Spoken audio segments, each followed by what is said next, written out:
Sometimes I feel like a motherless child. Sometimes I feel like a motherless child. Sometimes I feel like a motherless child, a long way from home,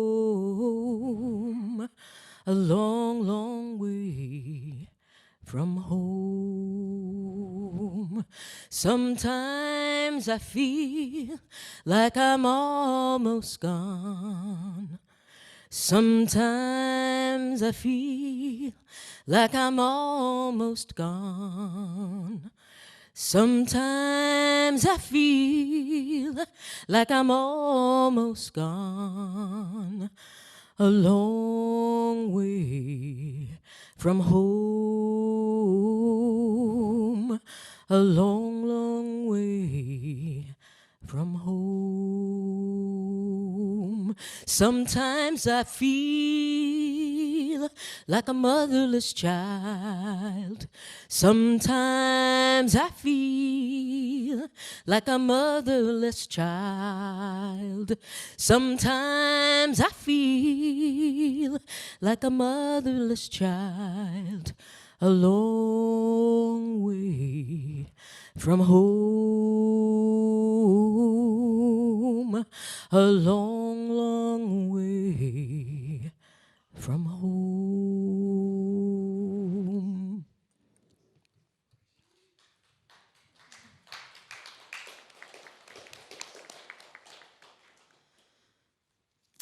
Good morning. Welcome to the inaugural episode of Decolonization Today. We are broadcasting via Vimeo and YouTube from the sanctuary at the First Unitarian Church of Hamilton. Being appropriate guests, we in the show today will be honoring the liturgical shape of the services at First Unitarian Church of Hamilton. We will not set things up for failure for you. The other thing that I need to say is, I don't know how many times you've been on an airplane and the flight attendant comes on just before you land and says, "Be careful with the overhead bins, as things may have shifted in transit." So if anybody is looking at the order of service that was produced on Friday, it has shifted. So just work with us, work with us. So our esteemed guests for the show today are Dr. Richard Douglas Chin and one of the best couples on the face of the planet, Stone Fu and Esther Hirschberger. There are some people here at First Unitarian Church of Hamilton who are helpful in getting this show together today. So I would like to recognize them. Our music director, Rachel Derry, is here. Our hymn leader for today will be Marianne Terpstra. The story for all ages will be me. The tech team today is Josh McIntyre, John Elliott, and Arthur, and I cannot remember Arthur's last name. Bullock. Arthur Bullock. Our ushers today are Marion Sneed and Barbara Wallace, and our worship associates are Paula Borner and Sue Johnston. Whoever you are, whomever you love, wherever you are on your journey of faith or search for meaning, today you are one of us, and you are welcome in this house of worship or on this television show. Our mission is the church's mission, is to nurture one another, serve the community, and inspire action to heal the world. So who am I? I'm your service leader for today. And the host of the show, of course. My pronouns are she, they.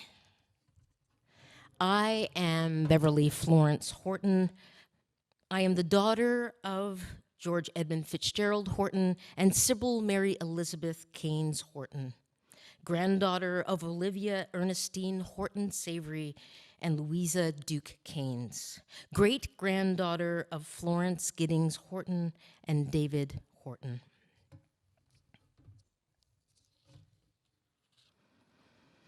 Announcements for today.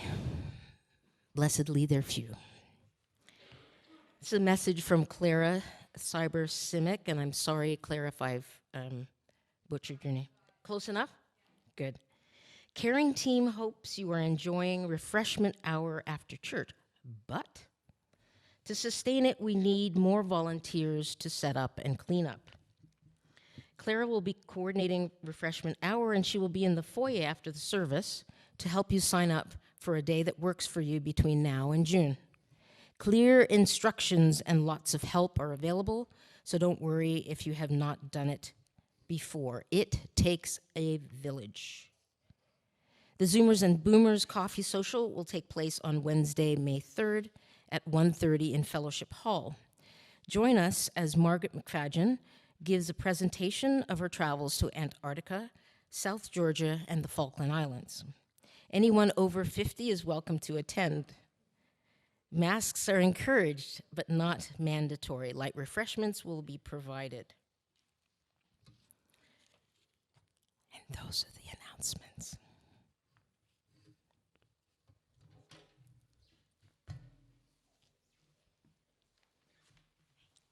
Good morning. Morning? Morning. Okay. You can hear me. Our chalice represents the light of hope at the center of our faith tradition. Thank you. The spark of this flame draws us into our time of worship and community. I will invite Stone to light our chalice this morning. Please join me in our chalice lighting words. May this flame be our light of friendship and love.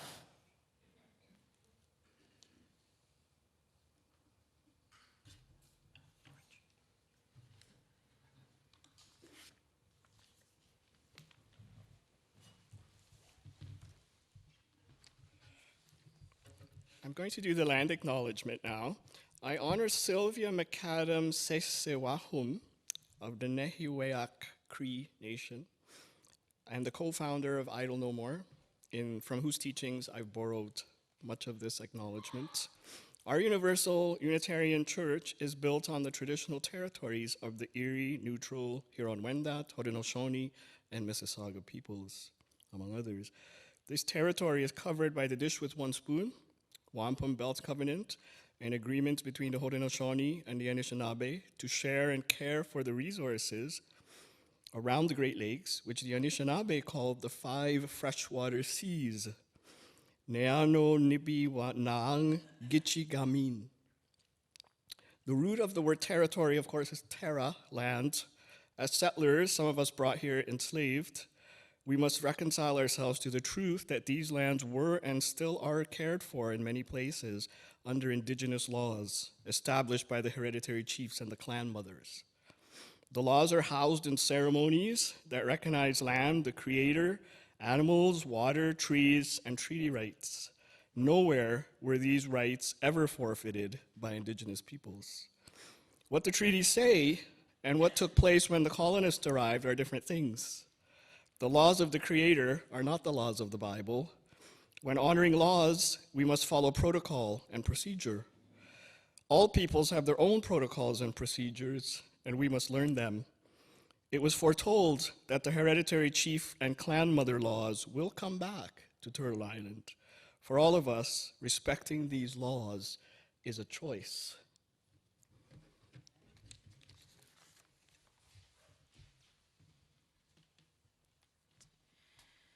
Our call to worship this morning is adapted from Louis Yaco's Decolonizing Knowledge Production, a Practical Guide.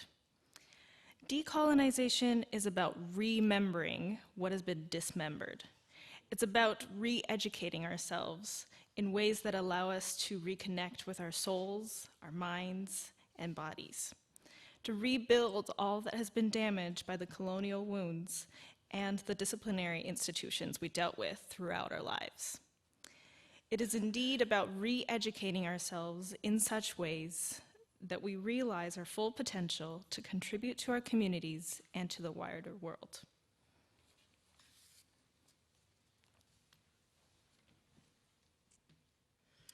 Please join Marianne and Rachel as they lead us in singing our first hymn for today, hymn 1051, We Are, and the words should be projected on the screen.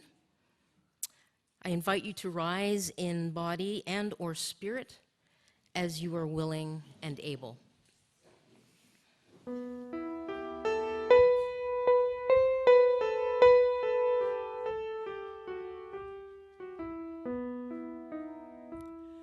For each child that's born, a morning star rises and sings to the universe who we are. For each child that's born, a morning star rises and sings to the universe who we are. We are our grandmother's prayers, and we are our grandfather's dreamings. We are the breath of our ancestors. We are the Spirit of God. We are mothers of courage and fathers of time. We are daughters of dust and the sons of great visions. We're sisters of mercy and brothers of love.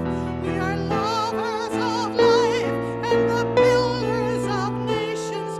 We're seekers of truth and keepers of faith.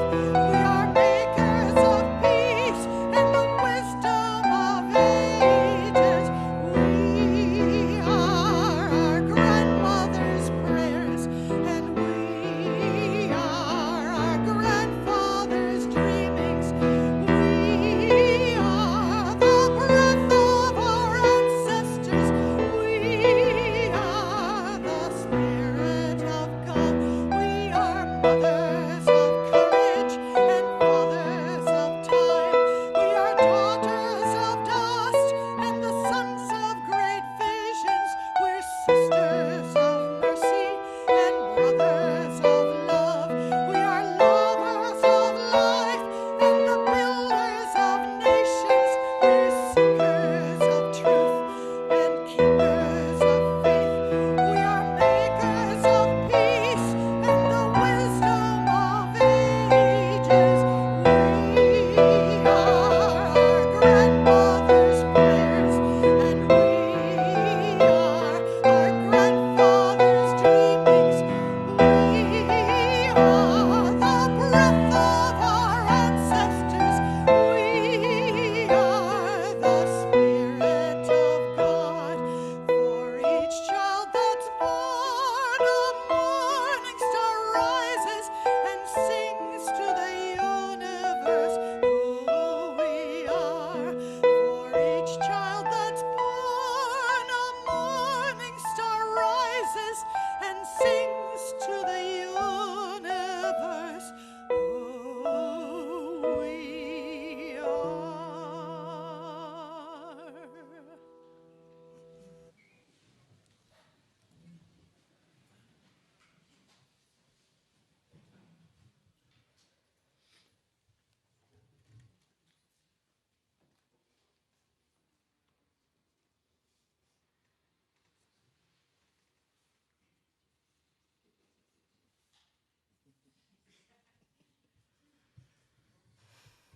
This morning's story for all ages is entitled Born on the Water. It's written by Nicole Hannah-Jones and Renee Watson, illustrated by Nicholas Smith.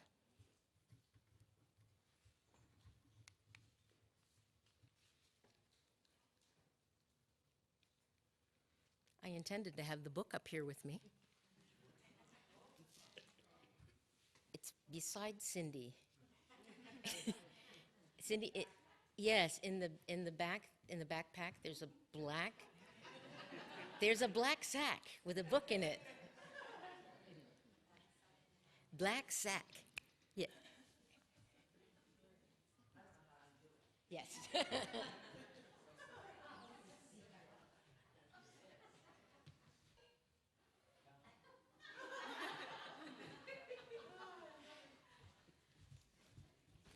You wouldn't believe that I was here at 9:30. Oh, you have it too. But the pages aren't marked. One moment, please. Okay.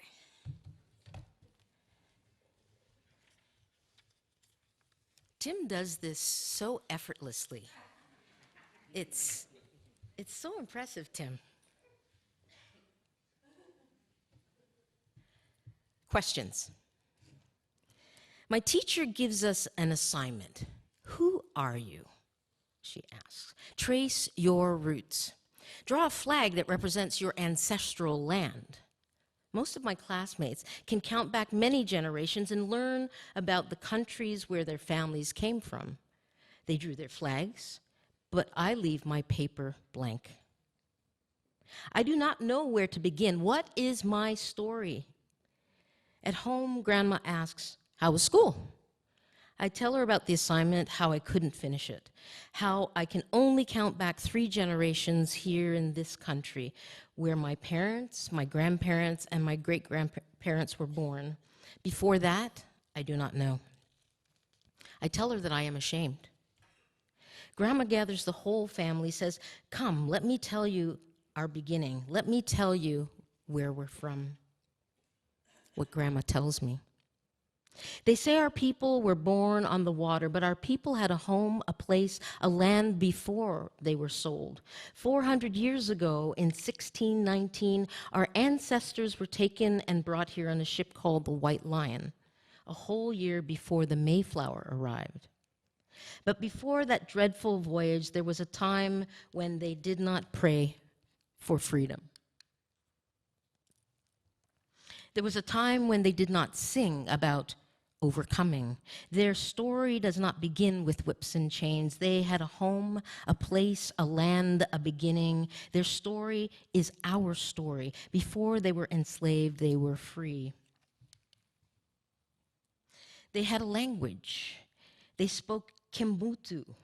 They had their own words for love, for friend, for family. The kingdom of Ndongo was nestled between the Lukala and Kwanza rivers on a high, high plateau in West Central Africa. The people were good with their hands, knew the power of a seed, how to plant it, how to water it, how to make something out of nothing.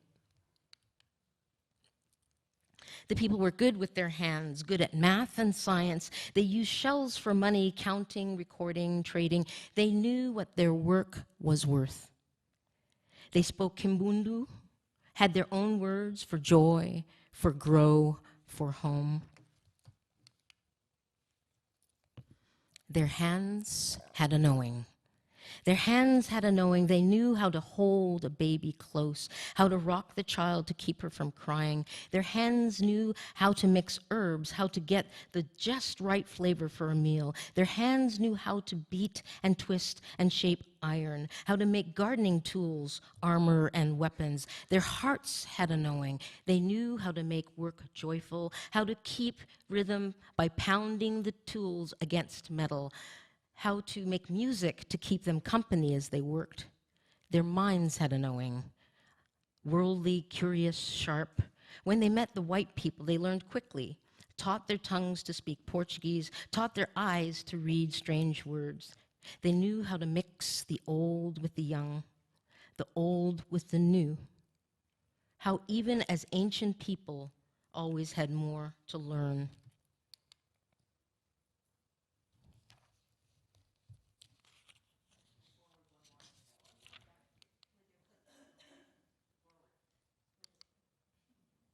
There we go. And they danced. And the people moved their feet, moved their whole bodies to the melody of horns and stringed instruments, of marimbas and drums. They danced to celebrate, to mourn. They danced as a way of worship, to offer thanks. Their bodies a song under open sky and bright sun. Their bodies a swaying testament to the beauty of creation. This thing is very sensitive. Stolen.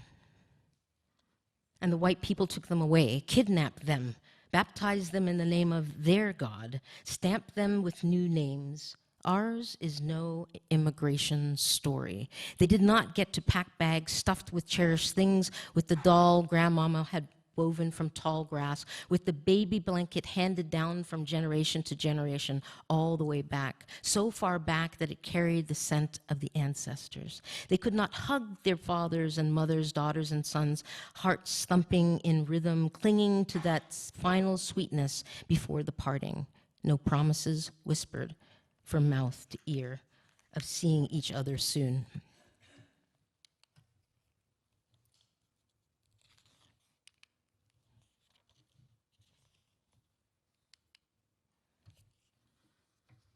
Point Comfort. Finally, the ship stopped moving, and the people were dragged to the deck. They closed their eyes against the light of a sun they had not seen since Mother Africa's coast. They closed their eyes against the sight of a land that was not theirs. They cried a silent cry as white men spoke strange words talking about their bodies, and with a handshake traded another's child, another's mama and daddy, 20 to 30 beloved human beings in all, for a few pounds of food and drink. 400 years ago, in the year 1619, the white people called their land Virginia, a sweet-sounding word for a place of such pain. A sweet-sounding word for the place where American slavery began.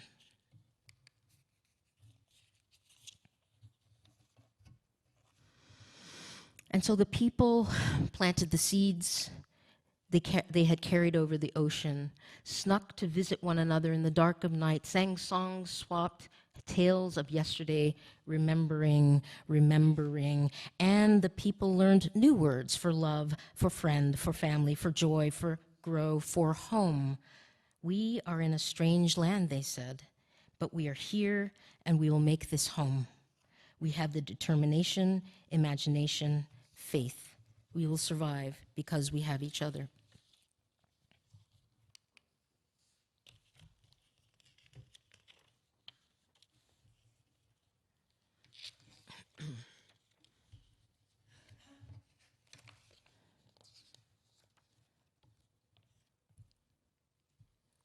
William Tucker.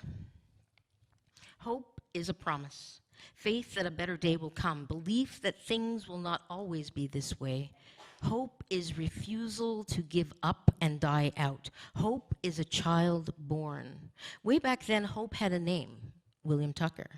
He was born to ordinary people, a man and a woman who were not free, but who believed in freedom, who were not free, but who believed that one day freedom would come even if they never saw it.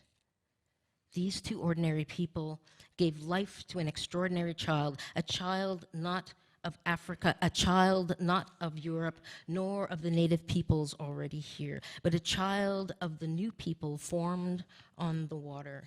The first black child born in the land that would become the United States, the first truly American child.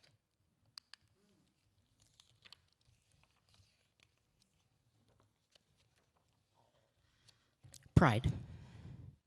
Grandma looks at me and my brother, tells us this is why we say Black Lives Matter, why we celebrate Black girl magic, why we believe we were our ancestors' wildest dreams. Never forget we are their hope. Never forget you come from a people of great strength, Grandma says. Be proud of our history. Be proud of your history. The next day, I go to school, pull out my red crayon, my blue and my white. I draw the stars and I draw the stripes of the flag of the country that my ancestors built, that my grandma and grandpa built, that I will help build too. And I am not ashamed. I know what my story is, where I am from, where I begin.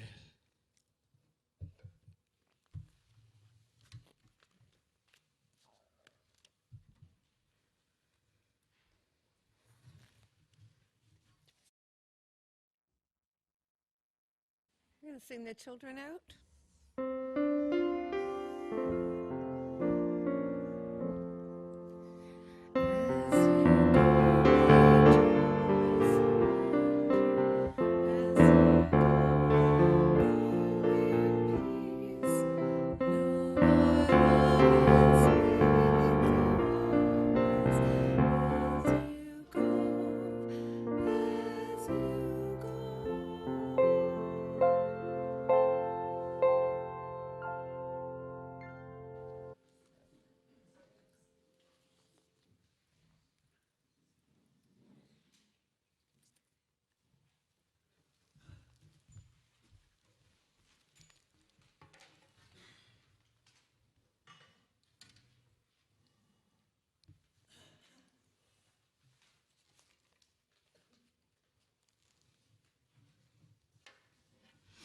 This poem is entitled Discourse on the Logic of Language, written by M. Norbesi Philip. English is my mother tongue. A mother tongue is not a foreign language, languish, anguish, a foreign anguish. English is my father tongue. A father tongue is a foreign language. Therefore, English is a foreign tongue, not a mother tongue. Edict number 1. Every owner of slaves shall, wherever possible, ensure that his slaves belong to as many ethno-linguistic groups as possible. If they cannot speak to each other, they cannot then foment rebellion and revolution. What is my mother tongue?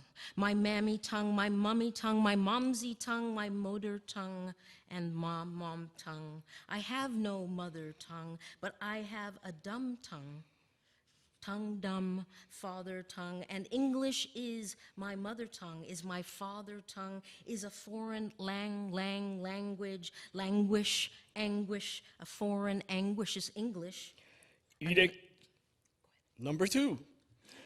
Every slave caught speaking his native language shall be severely punished. Where necessary, removal of the tongue is recommended. The offending organ, when removed, should be hung on high in a central place so that all may see and tremble. My mother, mammy, mummy, motor, matter, tongue, my tongue, mother tongue. Mother, touch me with the tongue of your language, languish, anguish. English is a foreign anguish. A mother tongue is not a foreign language, languish, anguish, a foreign anguish. English is my father tongue. A father tongue is a foreign language. Therefore, English is a foreign language, not a mother tongue. What is my mother tongue? My mammy tongue, my mummy tongue, my momsy tongue, my ma tongue. I have no mother tongue, but I have a dumb tongue, tongue dumb, father tongue, and English is my mother tongue, is my father tongue, is a foreign language, languish, anguish, a foreign anguish is English.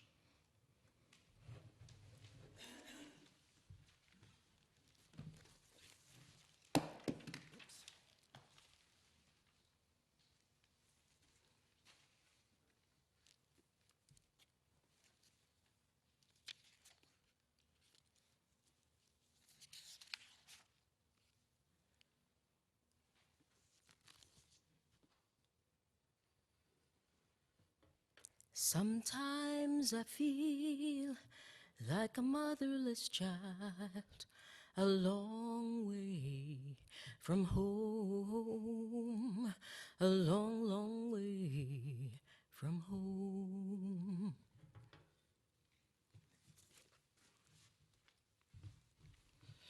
Part of building a nurturing community involves and includes sharing our joys and sorrows. Today, we have 3 joys that I'm going to read, and one is from Michelle Corbet.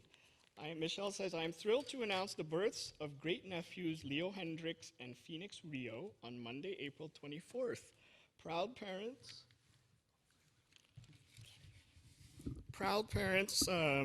are my nephew Noah Corbet-Wild and niece Alice Johnson-Wild of Minneapolis, Minnesota. Our family has been eagerly anticipating the arrival of the twins since early fall. It is such a joy to welcome new life and love to our lives this spring. And the second joy is Sheila Van Luston. We're very proud that Lana Van Luston completed a half marathon in Mississauga this rainy morning. So congratulations. And last but not least is Gail Rapeau has a joy.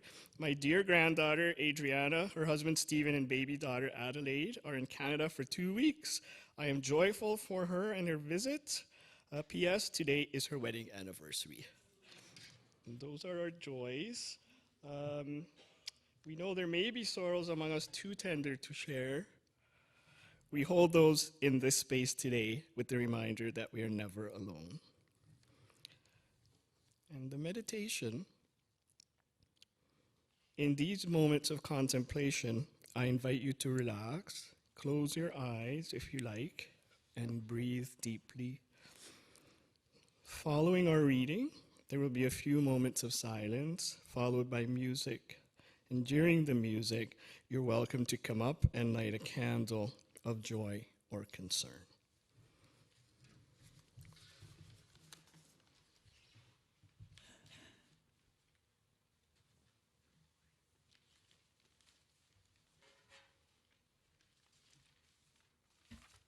This morning's reading is Irresistible Independence, written by Dinah Robert. My ancestors gave me life, now I'm here to strive. Strive for equality everybody needs to see. Diving into history, healing from things that could be. Decolonization is planted in all of us, not something typical we need to discuss. Open your eyes and your heart before the world is falling apart. The aftermath will always be visible. Independence is irresistible.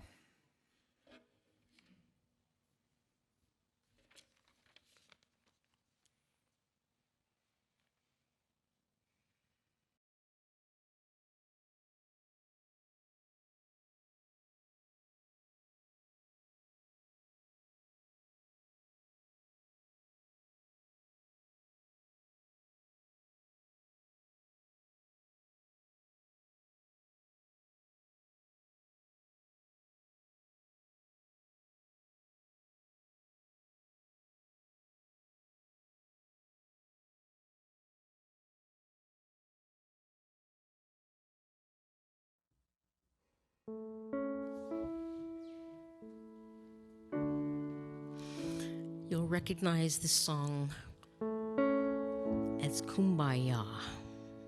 I want to encourage you to disabuse yourself of the notion that this is a campfire song, or that a Kumbaya moment is sometimes or some kind of use it flippantly to describe a hyper-emotional situation. This song is "Come by here. Come by here, my Lord. Come by here." It's a plaintive cry of someone in deep pain, looking for support, looking for nourishment, for spirit.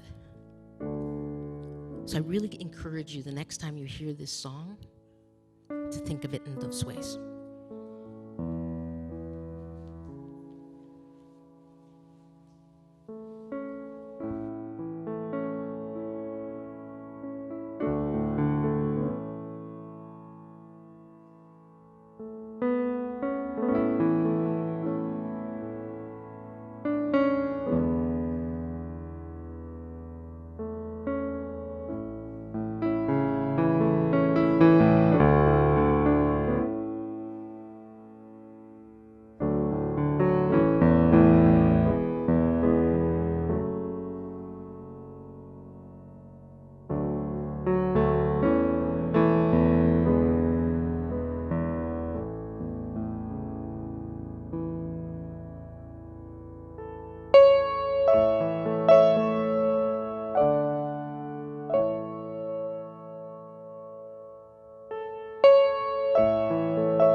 Today, I invite my ancestors to be here with us because we are all the continuation of our ancestors.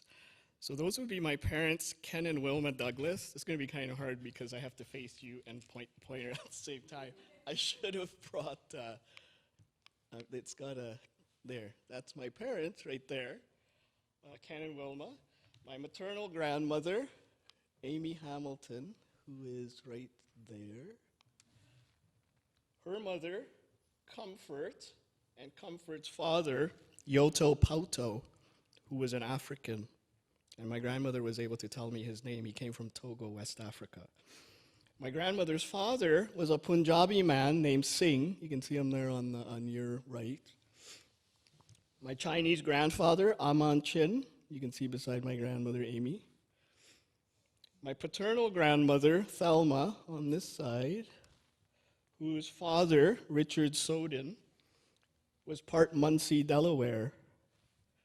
And my Scottish grandfather, who, it's very complicated, my Scottish grandfather, whose name was Douglas. That's where I get the name. And the woman that I don't know if he married her. She was an African. I don't know if he married her or if it was by violence that she begat his children. But there you go. So that's my ancestry, basically. It's pretty complicated. And so I want to just talk a little bit about colonialism.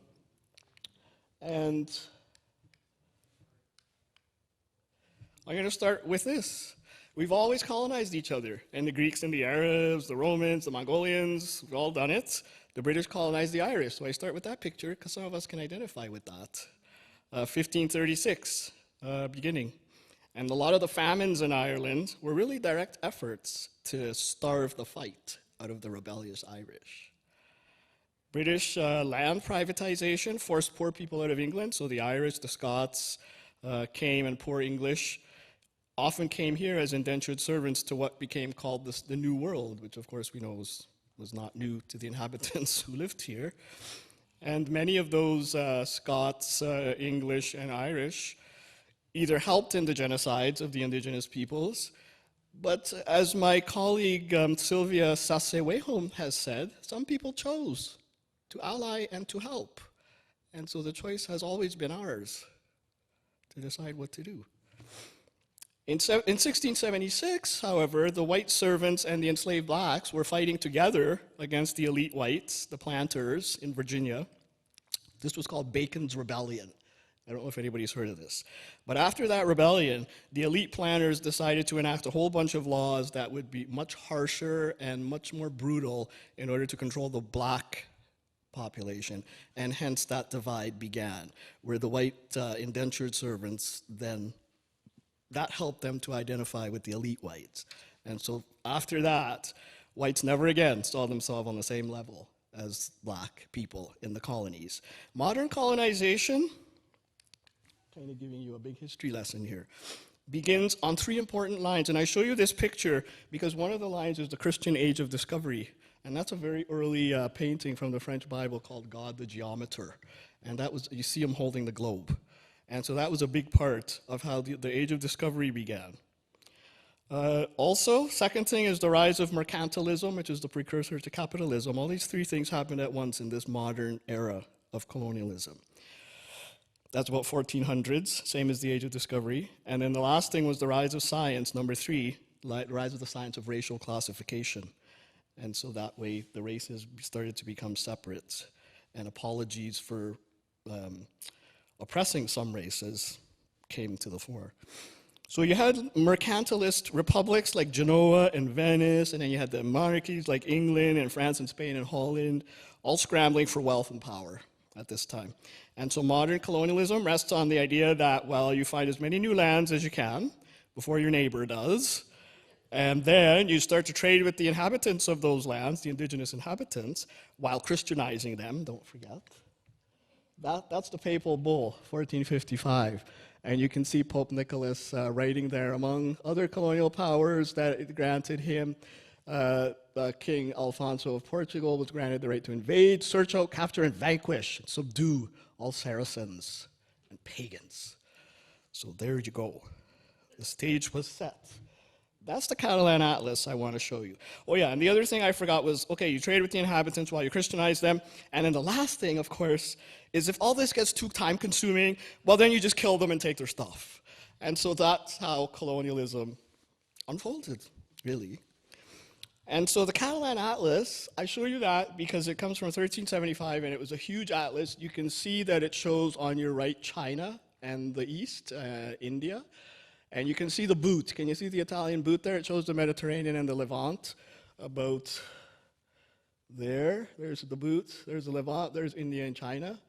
And so this guy, who's a Jewish guy, Alexander Kresk, he made a map for the King of Aragon. He said, you know, there's all these lands over there. We need to go over there and take that stuff.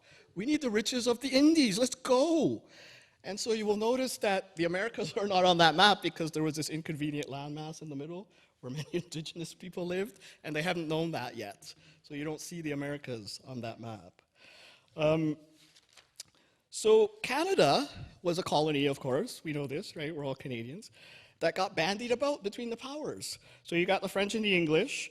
And a fact that some of you might not know is that when Britain defeated the French in Canada in 1759, France had to give Britain something for winning. And France had to give them either Ontario or Guadeloupe. A colonial, really, right? A little, you know, I want to quote Donald Trump, a S-hole island. But at that time, it was the wealth of the Indies. Guadeloupe provided a lot of wealth that was produced by Africans enslaved after they killed off all the indigenous inhabitants of Guadeloupe. France said, okay, we're going to keep Guadeloupe, that little island. And so instead of, you know, they said, okay, you can have Ontario, the frozen wastes of Ontario. And that's why today I'm standing here speaking English to you instead of français. This morning, that is exactly why I'm speaking English to you right now. Pas de français ce matin, because if it would be another way, we'd be all French now. So Canada emerges from British colonialism around, so what I'm getting at is that we're all the subjects of colonialism, all of us, if you've never thought of that before. Canada emerges from Britain under British colonialism 1867, America 1777, the Revolution. And an aside about that, the American Revolution, the 13 rebel colonies, would not have succeeded if England had not been so busy sending all its navies over to the Caribbean to protect those colonies, because those colonies provided unspeakable wealth for Britain, France, and Spain. So we might not even have an America today if it wasn't for colonialism. Many African countries started to gain their independence in the 60s and the 50s and 60s after the 1884 carving up of Africa. Do people know that?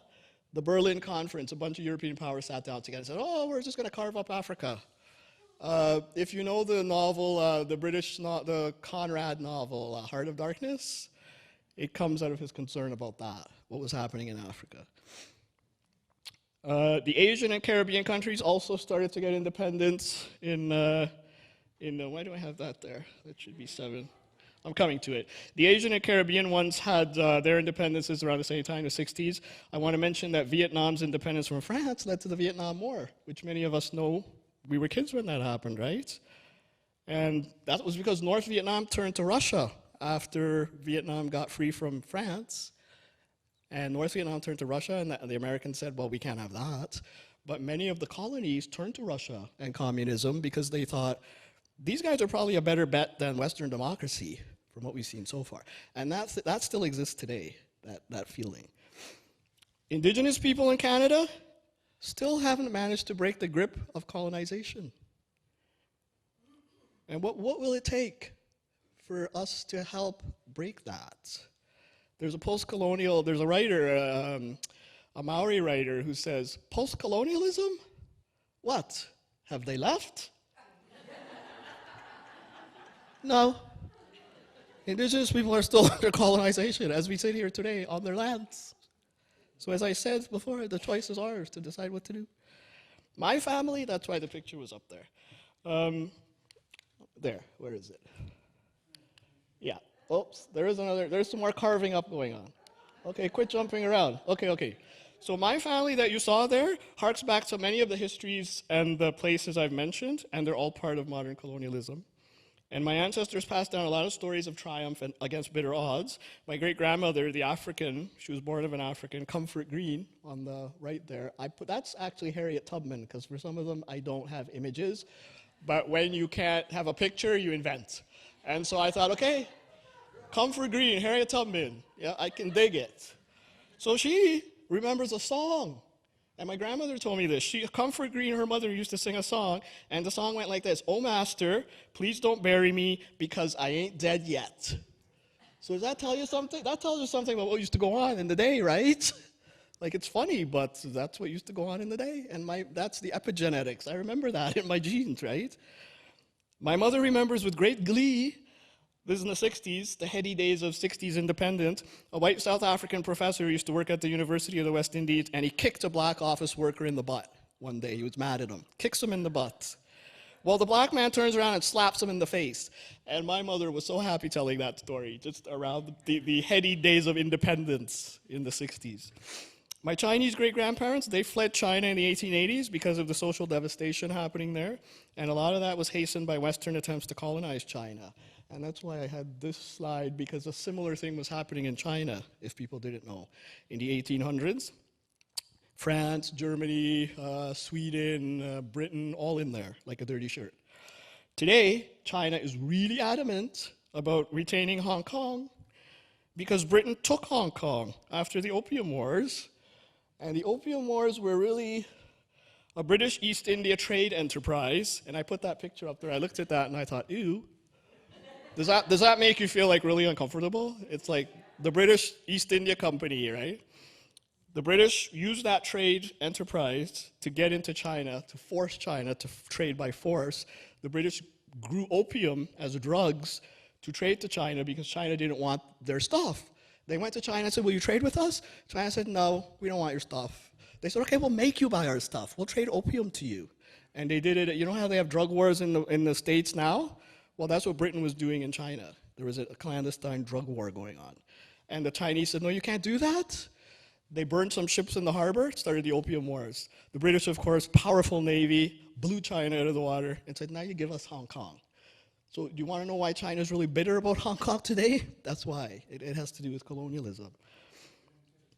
They're trying to get it back, yeah? They sure are. Hope, for me, I'll end with that. I'll end with the idea of hope and choice, because as I quoted my colleague Sylvia before, my Cree colleague, there's always been white people who have wanted to help, and there's always been white people who didn't want to help. So the choice is ours to make, whether we're white or black or whatever. Hope, I think, for me, is really a globe like that, where we've all done the healing that we need to do to recover from the deep wounds of colonialism. And once we understand how colonialism's created so many of the geopolitical and environmental tensions that we're experiencing right today, we will then be able to make Turtle Island and the entire globe a better place, making the choice to work together with colonized and indigenous peoples. And as my colleague Sylvia says, the choice really is ours to make. So thanks.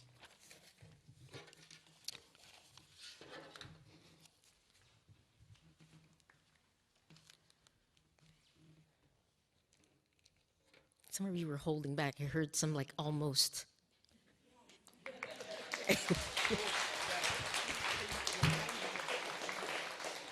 Richard has offered to collect questions or commentary in response to the service today. So afterwards we'll get his contact information. The offering that we accept each Sunday is an opportunity to recommit ourselves to this community and to our relationship with one another. When we give, we say yes to something that we value. With gifts freely given, may we say yes to the values of our faith.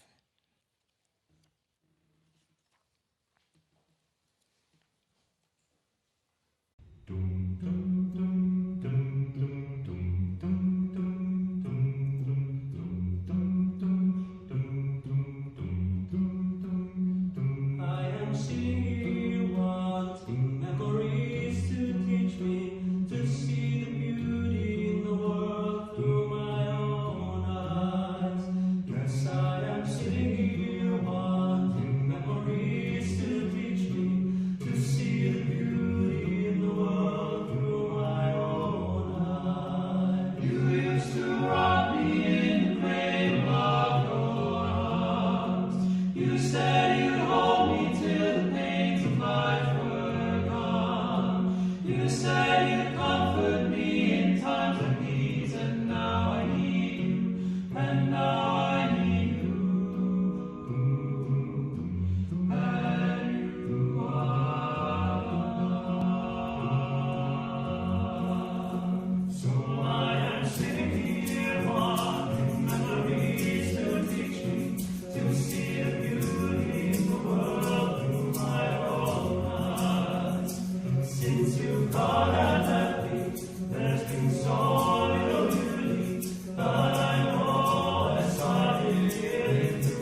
things that made me laugh, made me dance, made me sing. I think on the things that made me grow into a being full of pride. Think on these things, for they are true. And I am sitting here wanting memories to teach me to see the beauty in the world through my own eyes. I thought that you were gone, but now I know you're with me. You are the voice that whispers all I need to hear. I know, please and thank you, and a smile will take me far. I know that I am you, and you are me, and we are one.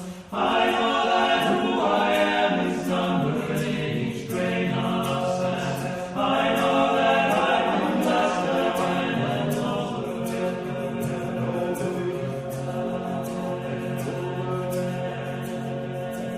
and yes, I am sitting here wanting memories to teach me to see the beauty in the world through my own eyes.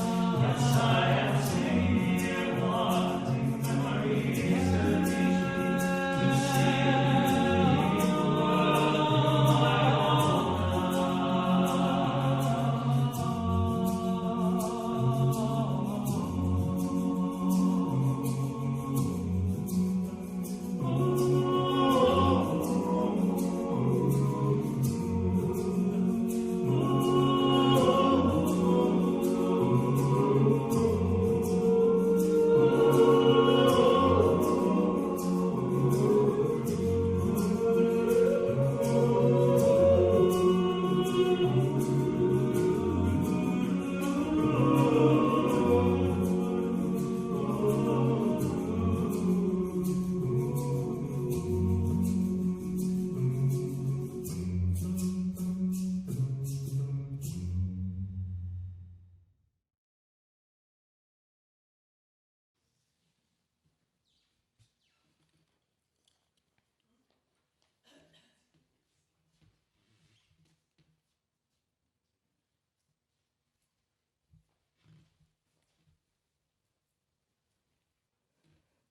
Your gifts in support of our ministries to one another and the community are appreciated. Thank you.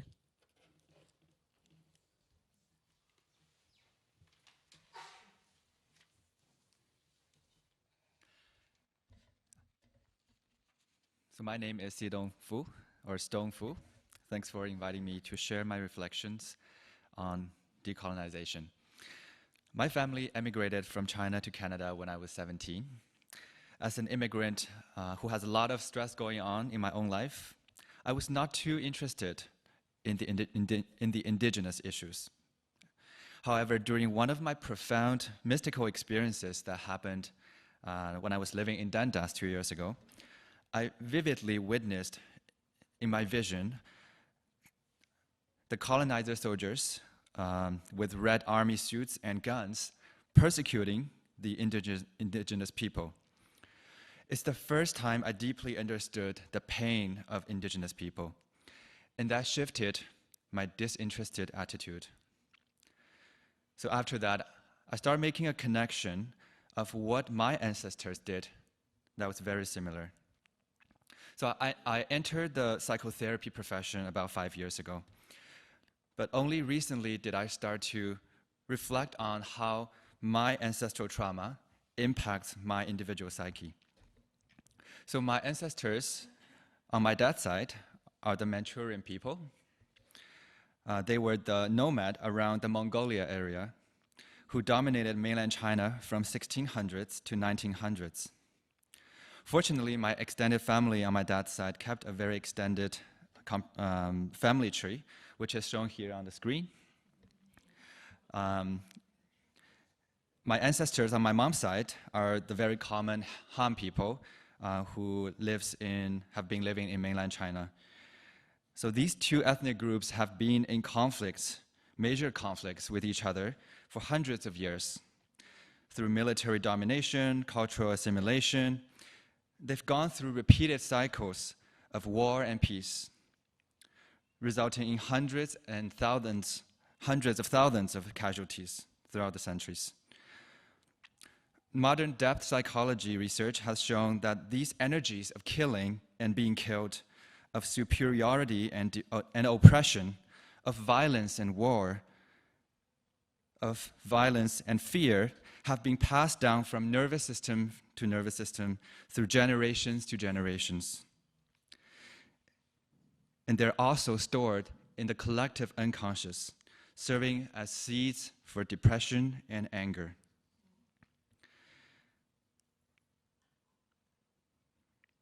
So I see that a similar energy of our ego's superiority and violence, serves as the core of colonization.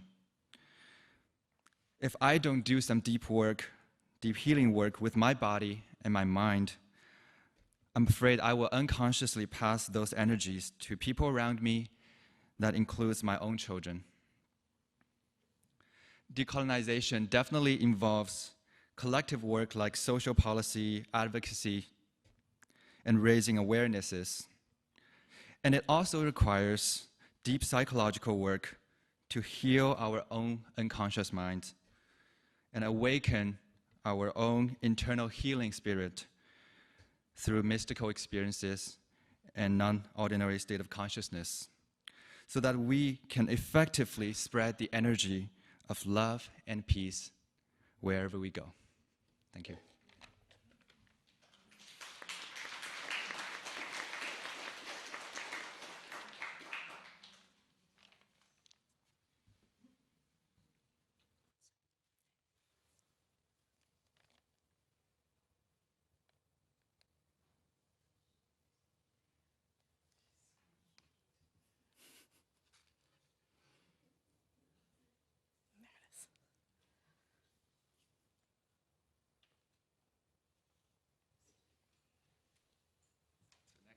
Waiting for some music.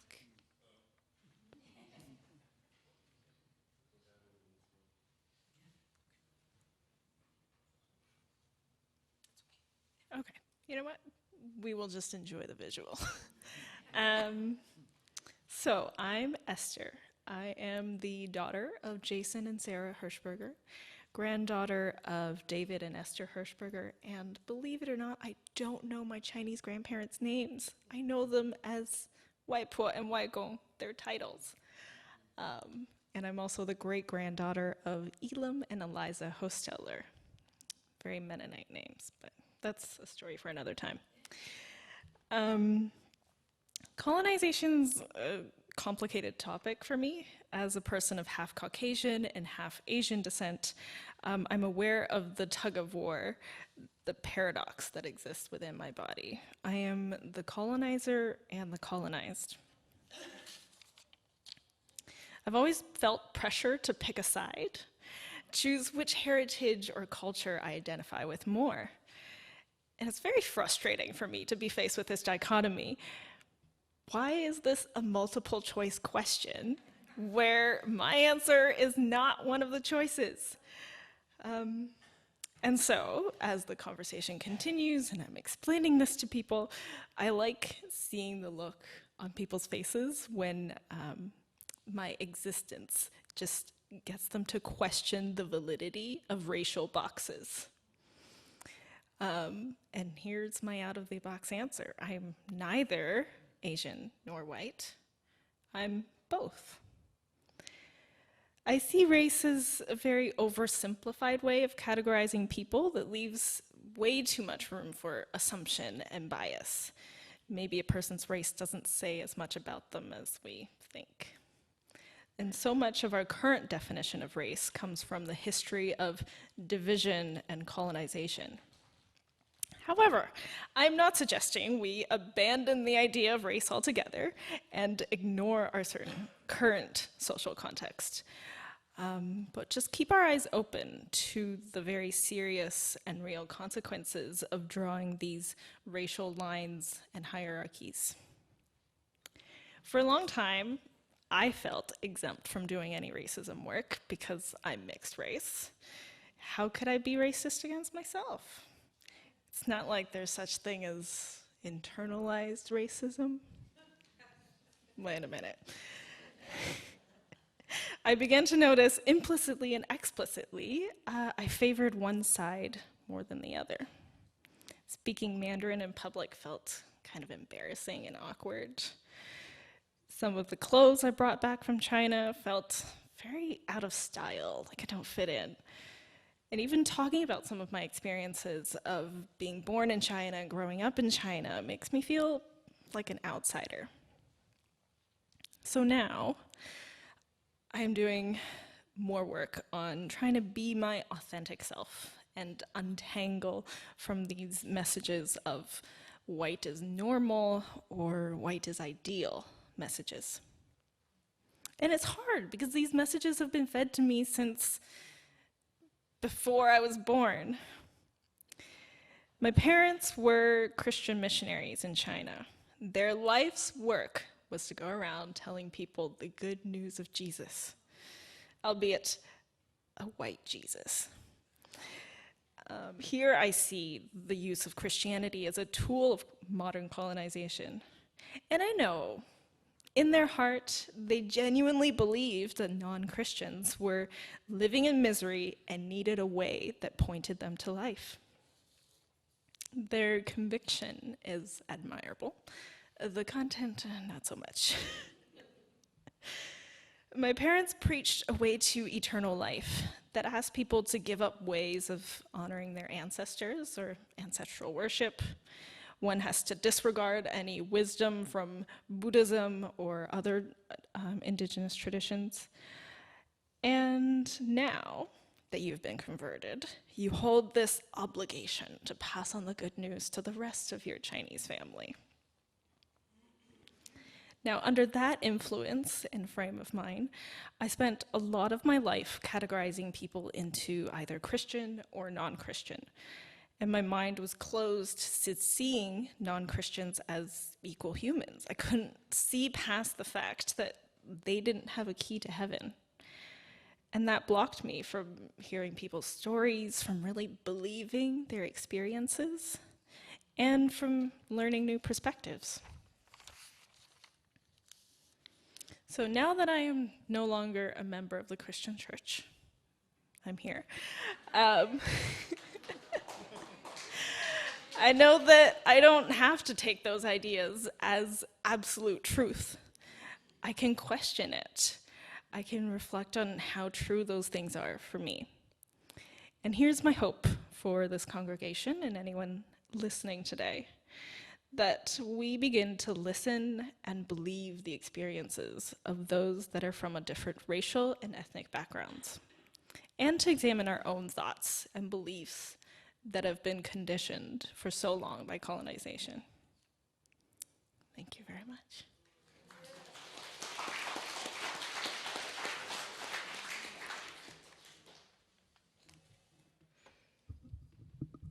I'm trying to be mindful that there are folks on the other side of the building that have programs that are expected to end at 11:30. So I don't want Tim to be back there pulling his hair out trying to find 20 more minutes of stuff for the young people to do. So I'm going to take some license here and skip over our closing words and skip over our second hymn and go right to the postlude.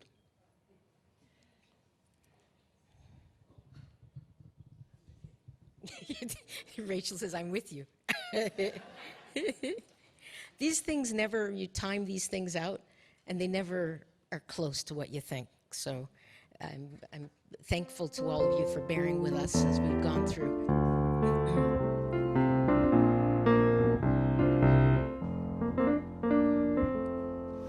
I wish I knew how it would feel to be free.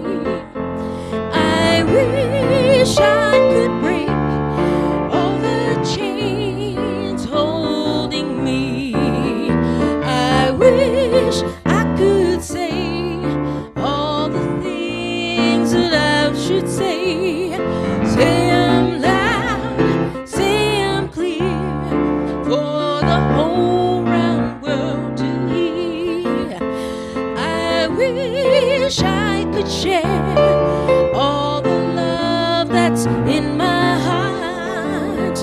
remove all the bars that keep us apart.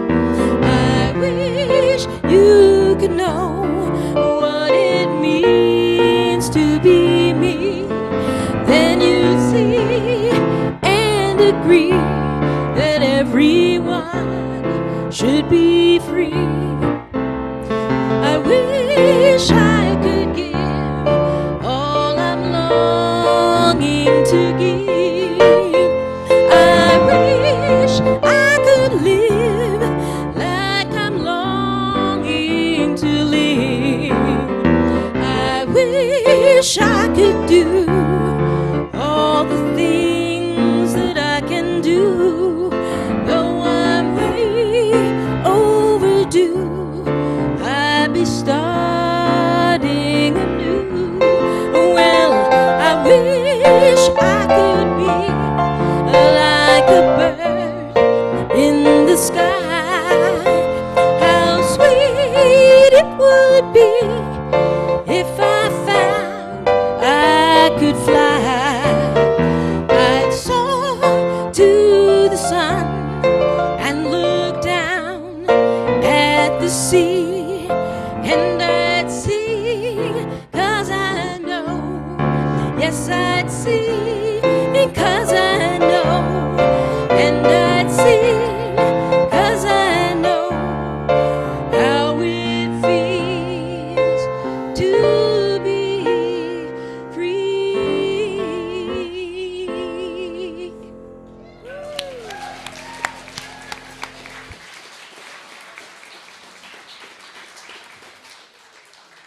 Thank you, everyone. Richard's email address, rdc@uuwindsor.ca. Oh, you, that's right, you. I'm in UU space, so U Windsor. Yes, I'll also make sure that it's in the All Church email this week, so you can look out for that. Thank you, everyone. Have a great day.